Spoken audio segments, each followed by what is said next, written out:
আমাদের গ্রামের পশ্চিমে অনুদের বাড়ি। এখন ক্লাস 10-এ পড়ে। গায়ের রঙটা একটু চাপা হলেও মনের দিক থেকে সে একেবারে ধপধপে সাদা। আর এই কারণেই সে গ্রামের সকলেরই প্রিয় মেয়ে। গ্রামের প্রতি ঘরে ঘরে তার পরিচয় আর খাতিরদারি এত যে যে কোনো বাড়িতে গেলেই ঘরের মেয়ের মতো আদর পায়। তার পিছনে অবশ্য কারণও আছে। এই মেয়ে কোনো বাড়ি গিয়ে তো বসে থাকে না। যেমন সরকার বাড়ি গেল, সেখানে গিয়ে বলল, কাকি তোমার সবজি কী গো আজ, দাও কাটি ধুয়ে দিই। একটু পরেই হয়তো পাশের বাড়ি থেকে ডাকতে আসে, এই অনু আমার মাছটা একটু কেটে দিয়ে যাস না মা আমার। আসলে এখন দিন অনেক পাল্টে যাচ্ছে। আগে তো এমন মানুষ অনেক দেখা যেত যারা একটু খেতে দিলেই এর হাতের কাজ ওর হাতের কাজ এই সব টুকটাক করে দিত। কিন্তু এখন টাকা দিলেও এমন লোক পাবার উপায় নেই। এবছর অনু মাধ্যমিক দেবে, তাই আমি ওকে ডেকে বললাম, কী রে পাগলি, এবার যে মাধ্যমিক, এখন তো একটু পড়াশোনা কর। কয়টা প্রাইভেট পড়িস এখন? সে বলল, 2টা। এখন হলো এমন প্রাইভেটের যুগ যেখানে ছাত্ররা 7টা বিষয়ে 7টাই প্রাইভেট পড়লেই ভালো রেজাল্ট করবে, এমনটাই বাড়ির লোকেরা মনে করে। আমার এক ভাইপো, সে কয়দিন আগে তার সাথে দেখা হয়েছিল। তার কাছে শুনলাম সেই নাকি আবার 12টা প্রাইভেট পড়ছে। সে যাই হোক, অনু আগে থেকেই আমাকে একটু ভয় পায়, তাই ওকে শুধু জানিয়ে রাখলাম যে কোনো অসুবিধা হলে আমাকে জানাবি, আর এবার ভালো রেজাল্ট হওয়া চাই। পাশ দিয়ে এক ঝাঁক বাচ্চাদের দল যাচ্ছিল, সেই দলেই হারিয়ে গেল অনু। আমার কথা যে কতটা কি বুঝলো কে জানে। পরের দিন এক পরীক্ষার জন্য কলকাতায় যাব। দেখি অনু যাচ্ছে, দেখি মনে হয় কত দুনিয়ার কাজের বোঝা তার মাথায়। ডাক দিলাম, ওই পাগলি কোথায় যাচ্ছিস এত হনহনিয়ে? তোকে না গতকালই বললাম যে 4 মাস আছে মাধ্যমিকের, এখন একটু পড়তে বস বাড়িতে। তোর এই সমাজসেবা পরে করলেও হবে, আর রেজাল্ট খারাপ করলে বাবা কিন্তু রিক্সাওয়ালার সাথে বিয়ে দিয়ে দেবে। তুই কি এখনই বিয়ে করবি নাকি পড়বি, কি করবি বল? এই ডায়লগটা খুব শোনা, যদিও এখনকার যুগে রিক্সা আর দেখাই যায় না প্রায়। রাস্তায় শুধুমাত্র টোটো আর অটোর ভিড়ে ঠাসাঠাসি। সে উত্তর দিল, পড়ব, কাল থেকে ভালো করে পড়ব। তাই আজ একটু সরকার বাড়ি ঘুরে আসি। 2 দিন পরে ফিরলাম কলকাতা থেকে। দেখি রাস্তায় লোকে অনুর ব্যাপারে কী সব বলাবলি করছে। বাড়ির কাছে আসতেই দেখলাম সব বাড়ির মহিলারা দলে দলে ফিরছে অনুদের বাড়ি থেকে। আমার চোখে আর মাথায় কেমন একটা ঝটকা দিল। মনে মনে ভাবছি, কার যে কী হলো। রাস্তায় লোকজনকে জিজ্ঞাসা করলে কিছু না বলে কেমন তাকিয়ে থাকছে মুখের দিকে। আমি আর দেরি না করে তাড়াতাড়ি অনুর বাড়িতে গেলাম। বাড়ির সামনে মহিলারা নিজেদের মধ্যে ফিসফিস করে কী সব বলাবলি করছে। কলপাড়ে অনু আধ ভেজা অবস্থায়, আর ওর মা পাশে বসে কান্না করছে। কাকে যে কি বলবো কিছুই মাথায় আসছিল না। একটু পরে সেখান থেকে যা বুঝলাম, গতকাল বিকেলে কিছু অপরিচিত ছেলে ওকে জোর করে নিয়ে গিয়ে শারীরিক অত্যাচার করেছে। অনু নিষ্প্রাণ দেহের মতো বসে আছে, তাই সবাই মিলে ওকে ঘরে নিয়ে গেল। ওর কাকু ও কয়জন সবাইকে অনুরোধ করছে, দয়া করে বাড়ির সামনে ভিড়টা কমিয়ে দিন, আর আপনারা আপনাদের বাড়ি চলে যান।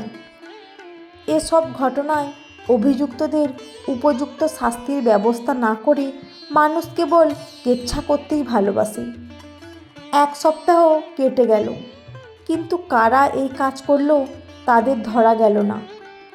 ওর বাড়ির লোক মেয়ের সম্মানের কথা ভেবে আর পুলিশকে খবর করতে দেয়নি।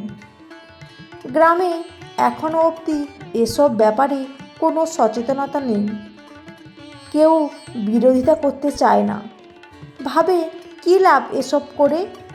রাজ্যে আইন কানুন সব তো টাকার কাছে বিক্রি হয়েছে। ওসব খবর শহরে রোজ ছাপে, কিন্তু গ্রামের খবরাখবর কয়জন রাখে? ওই কয়জন নেতা ডেকে সালিশি সভা, ওখানেই সব শেষ। মেয়েটা একেবারে নিস্তেজ হয়ে ঘরেই পড়ে আছে। কী আর করবে, বাইরে গিয়ে লোকে যত রকম কথা ছড়াচ্ছে। কেউ কেউ বলছে সারাদিন খালি টোটো করে ঘুরে ঘুরে বেড়ানো, মেয়েদের এত পা লম্বা হলে এমনি হয়। কি জানি কোথায় কিছু ছিল নাকি আগে? যা দিনকালের অবস্থা, আমার মাথা গরম হচ্ছে এসব শুনে। ভাবছি যে একটা মেয়ে যতটা শারীরিক অত্যাচার সহ্য করেছে, তার থেকে দ্বিগুণেরও দ্বিগুণ মানসিক অত্যাচার সহ্য করতে হচ্ছে এভাবে। ওইটুকু একটা মেয়ে, সামনে এত বড় একটা পরীক্ষা। আমি আর বেশি কিছু ভাবাভাবি বাদ দিয়ে ওর বাড়িতে গিয়ে ওর সামনে গিয়ে বসলাম। অনু দেখি তখনও চুপ করে দরজার দিকে এক দৃষ্টিতে তাকিয়েই আছে। আমি ওর হাতটা ধরে বললাম, কী রে পাগলি? বলতেই তার ওই স্থির হয়ে যাওয়া চোখ দিয়ে জল উপচে আসছে, আর সে আমাকে ধরে অঝরে কান্না করছে। যে মেয়ে কোনো দিন ঠিক করে কথা বলার সময় পায় না, তার এই অবস্থা দেখে আমি নিজেকে কোনো রকম সামাল দিয়ে ওর মাথায় হাত বুলিয়ে বললাম, কিচ্ছু হয়নি পাগলি, তোকে ভালো করে পরীক্ষা দিতে হবে, ভালো রেজাল্ট করতে হবে, চিন্তা করিস না, সব কিছু ঠিকই আছে। আমি যখন ওকে এসব বোঝাচ্ছি, ওর মা কেমনভাবে আমার দিকে তাকিয়ে আছে। কারণ গত এক সপ্তাহ পুরো গ্রামটা ওদের যেন একঘরে করে দিয়েছে। কেউ আর ওদের বাড়িতে আসে না, ভালো মন্দ কিচ্ছু বলেও না। আচ্ছা, যা হয়েছে তার জন্য মেয়েটা বা তার বাড়ির লোকের এমন মানসিক শাস্তি কেন ভোগ করতে হবে, তা বুঝি না আমি। আজব সমাজের আজব নিয়মকানুন। ওর মা আমাকে বলল, মেয়ে তো কথাই ঠিক করে বলছে না, পড়াশুনো আর কিভাবে করবে? আমি বললাম, ওর এখন মেন্টাল সাপোর্টের দরকার, আর সেটা আপনারা চাইলেই যোগান দিতে পারেন। আর আপনি যদি কিছু মনে না করেন, তাহলে এই মাধ্যমিকের আগে ওর পড়াশোনার ব্যাপারে হেল্প করতে চাই। কারণ এখন যা অবস্থা, এই অবস্থাতে যেখানেই যাবে লোকে এটা ওটা বলা বলি করবে। তার চেয়ে ভালো কয়দিন বাড়িতেই থেকে পড়াশোনা করুক। শুনে ওর মা সম্মতি দিল, কিন্তু এখানে চারপাশে এমন পরিবেশ সৃষ্টি করে রেখেছে লোকজন, কি বলবো, দিনরাত শুধু ফিসফিস শব্দে গেল গেল ভাব। আমি ওকে বললাম, কী রে, সারাদিন খালি ঘরে বসে আছিস, বল কি খেলবি? বলে মোবাইলের গেম বের করে দিলাম। প্রথমে খেলতে না চাইলেও পরে খেলতে শুরু করলো। ইউটিউবের এটা ওটা ভিডিও দেখছিল মনটা হালকা করার জন্য।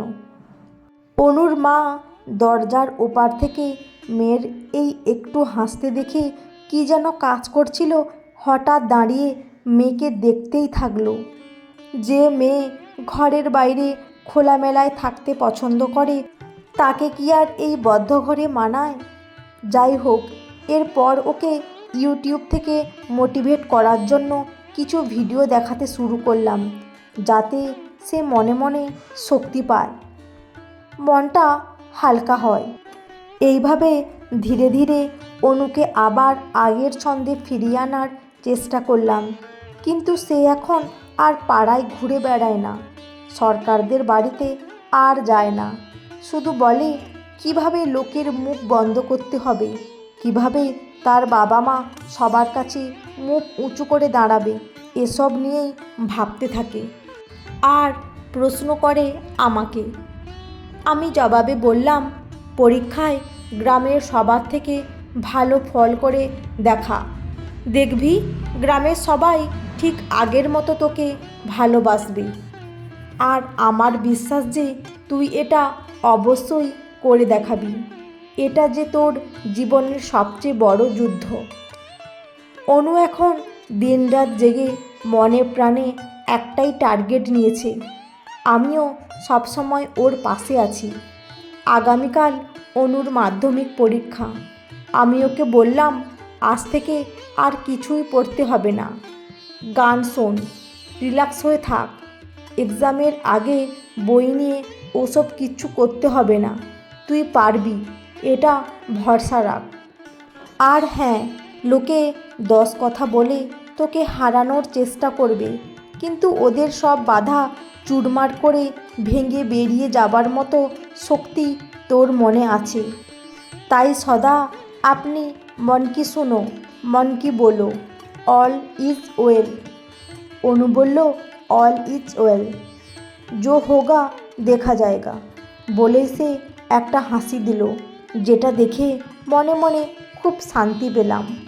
এভাবে ঘুরে দাঁড়ানোই হলো আসল যুদ্ধ জয়, যেটা আমাদের পরিবেশ আর সমাজ ঠিকঠাকভাবে মেনে নিতে পারে না। তারা শুধু পরনিন্দা আর দোষারোপ করতেই ব্যস্ত থাকে। দেশে নারীদের নিয়ে যতই প্রকল্প আনুক সরকার, মানুষ যতদিন নিজের চিন্তাধারার পরিবর্তন না করবে, ততদিন এই মেয়েদের ওপর অত্যাচার সয়ে যাওয়ার মহামারীর পথ থেকে মুক্তি পাবে না। বন্ধুরা, আজকের গল্পটি কেমন লাগলো? যদি ভালো লেগে থাকে অবশ্যই একটি লাইক দিয়ে চ্যানেলটি সাবস্ক্রাইব করে পাশে থাকবেন।